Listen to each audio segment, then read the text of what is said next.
Whether you're studying for exams, watching for general interest, or searching for ways to impress strangers in your local pub, the following video is for you. This video attempts to give an all-round, detailed and thorough explanation of what proteins are, in as concise a manner as possible. As a general, one-sentence, superficial description, proteins are one of the 3 macronutrients required in the human daily diet. Carbohydrates and fats being the other 2. Proper description of what proteins do will be provided later in the video, but, to initially describe what the functions of proteins are, in as few words as possible, it can be said that proteins possess 5 groups of functions. These groups are structural, muscle contraction, transport, enzymes, and nutrient source. So, what are proteins actually made of? Before I show the details of what proteins are made of, I want to start from the absolute beginning. In terms of what proteins are made up of by way of elements, they are made of hydrogen, carbon, oxygen, and nitrogen. Occasionally they contain sulfur. Fats and carbohydrates are also made from hydrogen, carbon and oxygen, but what sets proteins apart is they contain nitrogen. Fats and carbohydrates do not. The animation shown here is just to highlight where on the periodic table these elements are for reference purposes. In a nutshell, proteins are chains, or strings, of molecules called amino acids. Amino acids are therefore the fundamental unit and building blocks of proteins. Generally speaking, there is 20 different types of amino acids. What we're looking at here is a ball and stick model to show what these building block molecules look like in 3D. Single amino acid molecules have a central carbon atom, with 4 arms or branches to them. On one end there is a positively charged amino group, which is a single nitrogen atom joined to hydrogen atoms. Negatively charged carboxyl group on the opposite end, which is a single carbon atom with 2 oxygen atoms attached. A hydrogen atom on one side. And, on the 4th arm and opposing side, there is something called the side chain, or R group, which is different between the 20 amino acids.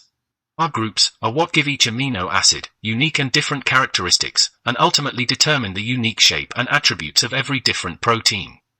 As just mentioned, there are, generally speaking, 20 different amino acids. The following animation briefly highlights how the amino acids are different from each other. To emphasize the importance, I'll repeat.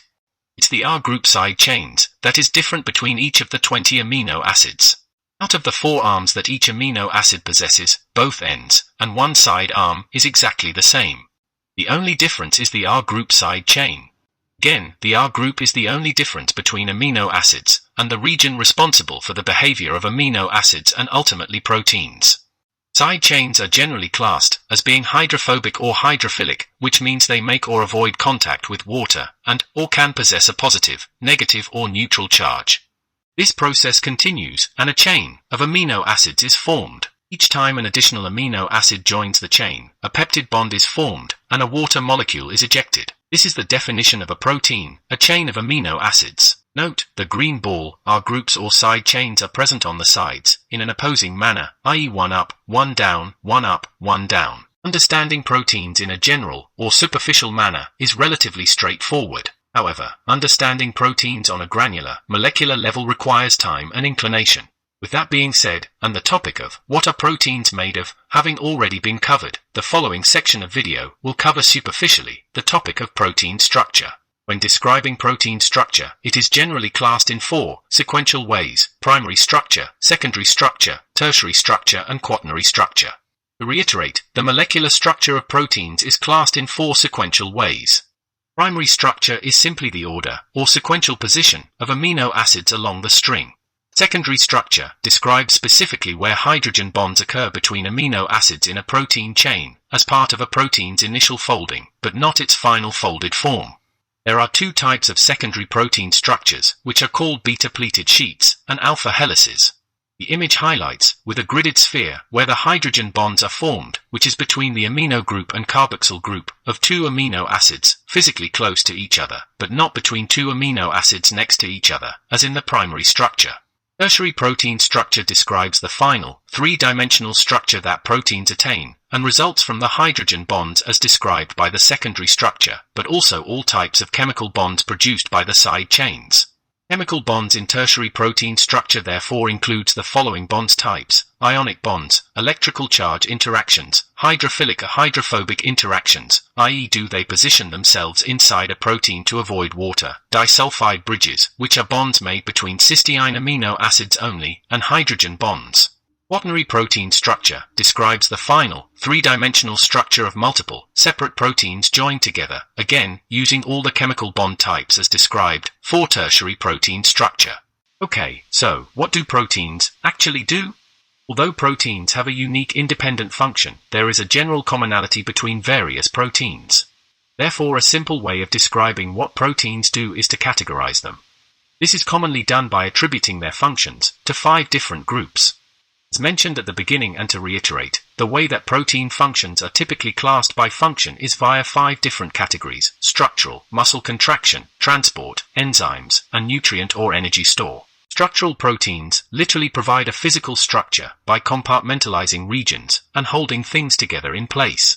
A great example of this is collagen. Collagen makes up 25 to 30% of all the protein found in the human body. Ligaments, which join bones together, and tendons which join muscles to bones, are both made from collagen. Collagen is also a major component of blood vessels, skin, cartilage, and bones. Other examples of structural proteins are keratin for hair, nails, and feathers, and spidroin, found in spider silk. Contractile proteins are another category of proteins. Contractile proteins are responsible for muscle contraction and the generation of force, for movement, lifting, and pulling, etc. Actin and myosin are the 2 main proteins responsible for muscle contraction. Transport proteins are another functional group of proteins. This category of proteins literally bind to substances and move them around the body. Classic example of transport proteins is hemoglobin, which binds to oxygen and transports it around the body. Enzymes. Enzymes are a category of protein that enable chemical reactions to occur, or regulate how fast they occur. Enzyme proteins occur inside and outside of cells. Classic example is the enzyme amylase, which is secreted in saliva and begins the necessary breakdown of large carbohydrate, starch molecules into smaller units, for later processing and ultimately, the generation of glucose and energy production. Nutrient store. Proteins are not usually used for energy, but in situations of fasting, exhaustive exercise, or a low intake of calories or energy reserves, then the human body can break down skeletal muscle and use it as an energy source. Another example of proteins used as a nutrient source is ovalbumin, which is used by developing bird fetuses to grow. Well, that's it. I hope you find this video interesting and possibly educational. Included here is a final recap of the major bullet points regarding what proteins are, how protein structure is classified, and some examples of the actual functions of proteins. If you're watching this for the purpose of learning about proteins, for exam purposes, then just pause the video and read or copy to your heart's content. If you like this video and would like to see similar videos covering scientific topics in a similar manner, then please like the video, comment and subscribe to this new channel, as it will be a very strong impetus for me to know there is interest and to continue with additional videos. Regardless, I hope you found it useful. Understanding proteins on a granular level requires time, attention and overall inclination. Thank you for watching the video.